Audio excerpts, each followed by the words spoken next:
Here's something I'll probably get flamed for on the internet. I've never really been into the Halo games. There, I've said it. That's partially down to being spoiled by PC first-person shooters before they became acceptable things to play on a console. But now I fully adapted to using a controller instead of a mouse to move and strafe, so hopefully all is forgiven. In fact, the only Halo game I played in full is Halo Reach, Bungie's last title, and what we thought was the end of the franchise. Well, now it's time for 343 to take the mantle, and they've actually done a stellar job. The first cutscene that deals with why the Spartans were created in the first place is breathtaking in the facial detail. I'd go as far to say it's the best I've ever seen. Of course, in-game graphics don't quite match up to that quality, but nevertheless the game runs incredibly smoothly and also looks gorgeous as well when it comes to environments, textures, lighting and the enemies you'll face. Halo 4 actually feels like combat evolved when you first get awoken on board a ship that's under attack by the Covenant. Using the left trigger to throw grenades instead of looking through the sights comes as a bit of a shock, but you soon get used to it and you'll be firing your assault rifle, picking up a plasma pistol or needler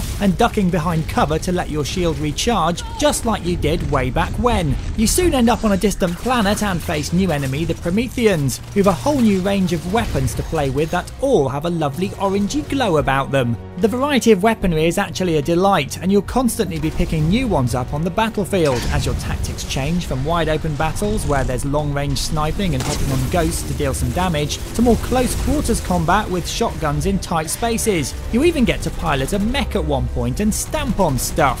Just like in Reach, the 8 campaign missions can be played solo or co-op, and there's a massive multiplayer offering as well that's all set up as virtual training missions on board the UNSC Infinity. Spartan Ops lets you play through a ton of co-op missions, and War Games presents the usual batch of death matches and capture the flag games. Although the world of Halo still doesn't really grab me, there's no denying that Halo 4 is a superb first-person shooter. It feels, looks and sounds fantastic, has a great range of gameplay, and the multiplayer modes will keep you amused long after you're done with the campaign. Hail to the Chief! Halo 4 gets 9 out of 10.